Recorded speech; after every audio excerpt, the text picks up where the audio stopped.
Hello students, class 7th SST geography की class में हम रेस्टलन फोर्थ का रेस्ट पार्ट स्टडी करेंगे हम अपने थर्ड वीडियो में। सबसे फर्स्टली अब हम टॉपिक पे आ जाते हैं। हम विंड्स के अलग अलग टाइप को डिस्कस कर रहे थे।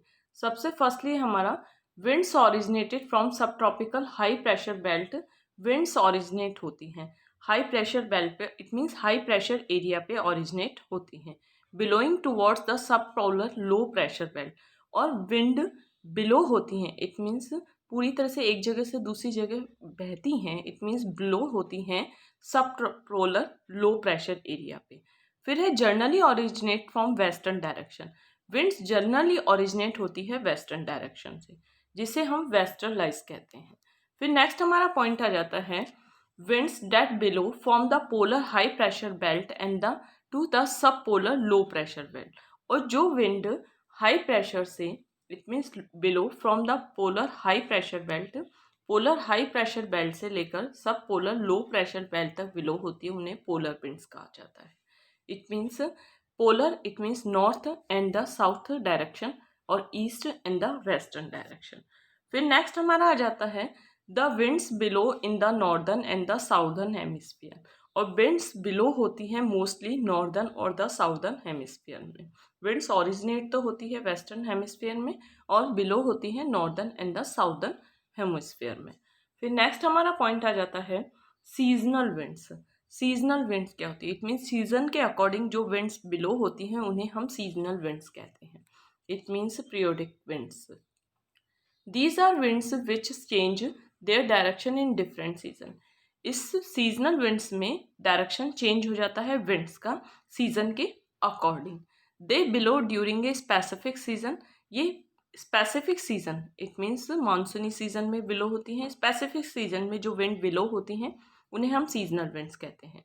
The monsoon winds in India below during a particular season June and the September. मॉनसूनी जो विंड्स होती हैं वो जून और सितंबर में बिलो होती हैं। Bring rain to the whole country. और ये विंड्स पूरी कंट्री में रेन लाने का मेन रीजन होती है। फिर नेक्स्ट पॉइंट पे आ जाते हैं हम अपने local winds. Blowing during a particular period of time, day and the year.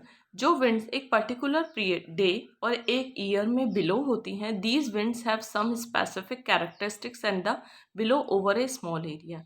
और इन विंड्स के, इट मीन्स लोकल विंड्स के कुछ स्पेसिफिक कैरेक्टरिस्टिक्स होते हैं, ये केवल छोटे छोटे एरियाज में ही बिलो होती हैं। जैसे एग्जाम्पल लैंड और सी ब्रीज कहते हैं इन्हें। They are known as the local names. इनके लोकल नेम से अलग अलग एरियाज में इन्हें अलग अलग नेम से जानते हैं। Loo which are hot and the dry local winds. लू होती है हॉट और ड्राई विंड्स को हम लू कहते हैं। Which are hot and the dry local wind blowing in the northern India in the summer season. Summer season में नॉर्थ इंडिया में ड्राई और हॉट लोकल विंड्स को हम कहते हैं लू। फिर नेक्स्ट हमारा पॉइंट आ जाता है इस विंड्स को हम अलग अलग नेम से जानते हैं। फोयन इन द एल्प्स। एल्प्स जो हिल्स होती हैं, हिल्स हिली एरिया है, वहाँ पे विंड्स को हम लोकल विंड्स को कहते हैं फोयन। और चिनॉक कहते हैं नॉर्थन अमेरिका में, और बारा इटली में कहते हैं, और मिस्ट्रल फ्रांस में, and the Ghibli in Libya में कहते हैं। ये लोकल विंड्स के नाम हैं जो अलग अलग कंट्री के अलग अलग एरियाज में है, पूरे होल वर्ल्ड में अलग अलग कंट्रीज में है। फिर नेक्स्ट हमारा पॉइंट आ जाता है, नेक्स्ट हमारे पॉइंट में हम डिस्कस करेंगे मॉइस्चर और ह्यूमिडिटी। ह्यूमिडिटी और मॉइस्चर क्या होता है? सबसे फर्स्टली हमारा टॉपिक है मॉइस्चर और ह्यूमिडिटी में water vapour is an important part of the atmosphere. Water vapour, it means पानी की जो छोटी छोटी बूंदें होती हैं, वो हमारे एटमॉस्फेयर का एक इम्पॉर्टेंट पार्ट होती है। It's presence in the air determines the moisture contents and the humidity. और ये एटमॉस्फेयर में प्रेजेंट होती है और इन्हीं के बेस पे ह्यूमिडिटी ओरिजिनेट होती है। फिर नेक्स्ट हमारे टॉपिक पे आ जाते हैं हम लोग। Humidity is the two types. Humidity two types की होती है। सबसे फर्स्ट में एब्सोल्यूट ह्यूमिडिटी और रिलेटिव ह्यूमिडिटी। एब्सोल्यूट ह्यूमिडिटी में क्या होता है student? The amount of actual water vapour in the air is the absolute humidity. जो एटमॉस्फेयर में जो एक्चुअली वाटर वेपर्स होते हैं उनका अमाउंट होता है, उसे एब्सोल्यूट ह्यूमिडिटी कहते हैं। इसी तरीके से it is measure cubic metre, per cubic metre, grams per cubic metre से मेजर किया जाता है। एब्सोल्यूट ह्यूमिडिटी को पर क्यूबिक मीटर से मेजर किया जाता है। इसी तरीके से the amount of water vapour is in air expressed as percentage is called the relative humidity. जो पूरे एटमॉस्फेयर में जो वाटर वेपर का अमाउंट होता है और जिस वाटर वेपर के अमाउंट को हम परसेंटेज बेस पे एक्सप्रेस कर सकते हैं तो उसे हम रिलेटिव ह्यूमिडिटी कहते हैं। फिर नेक्स्ट हमारा पॉइंट आ जाता है ड्यू पॉइंट। ड्यू पॉइंट क्या होता है? The temperature at which air gets saturated is known as the dew point. It means the temperature at air, जहाँ जो temperature air gets stretcher is known as the, मतलब stretcher का मतलब होता है स्टूडेंट से गीलापन, वेटनेस। इट मीन्स जिस टेम्परेचर के बेस पे एयर में एक जो वेटनेस आ जाती है उसे हम क्या कहते हैं? ड्यू पॉइंट कहते हैं। फिर हमारा आ जाता है कंडेंशन। कंडेंशन क्या होता है? Condensation as the temperature of the saturated air falls. It means temperature में जब वेटनेस आ जाती है, air falls, the water vapour is the condense forming a droplets. और वाटर वेपर्स होते छोटी छोटी बूंदों में बन जाते हैं, पानी की छोटी छोटी बूंदें बन जाती हैं और ये पानी की छोटी छोटी बूंदें ही बड़ी बूंदों में कन्वर्ट हो जाती हैं, बिग ड्रॉप्स में कन्वर्ट हो जाती है। तो इन्हें, और फिर ये जो बिग ड्रॉप्स में कन्वर्ट हो जाती हैं वाटर वेपर्स, तो ये मेन रीज़न है रेन आने का, और क्लाउड्स में कन्वर्ट हो जाती है और क्लाउड्स ही क्या करते हैं? रेन लाते हैं।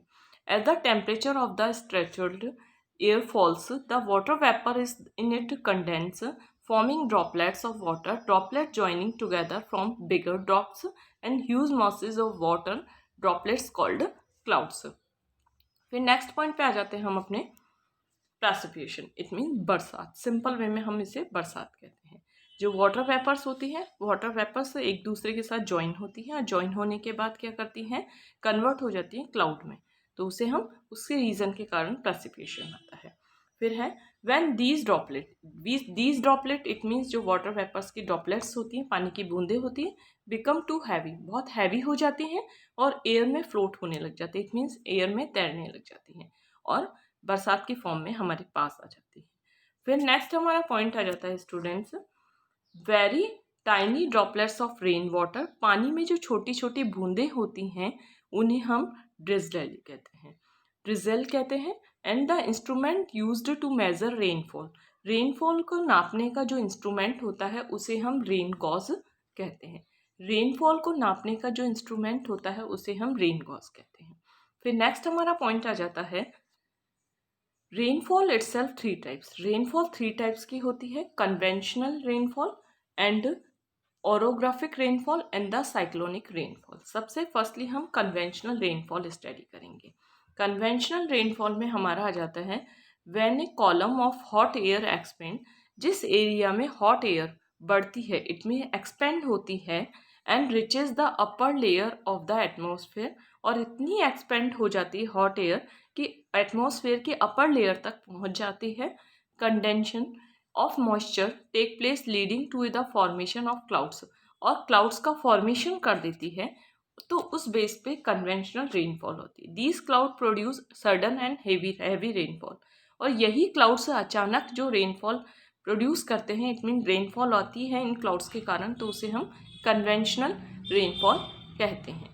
When A column of hot air expand, जब किसी पर्टिकुलर एरिया में हॉट एयर एक्सपेंड हो जाती है और इतनी बढ़ जाती है कि एटमॉस्फेयर की अपर लेयर तक पहुंच जाती है, और condensations of moisture take place leading the formation of clouds, और मॉइस्चर के कारण क्लाउड्स का फॉर्मेशन हो जाता है और दीज क्लाउड प्रोड्यूस, और इन क्लाउड्स के बेस पे ही अचानक रेनफॉल प्रोड्यूस हो जाती है, तो इसे हम कन्वेंशनल रेनफॉल कहते हैं। फिर नेक्स्ट हमारा पॉइंट आ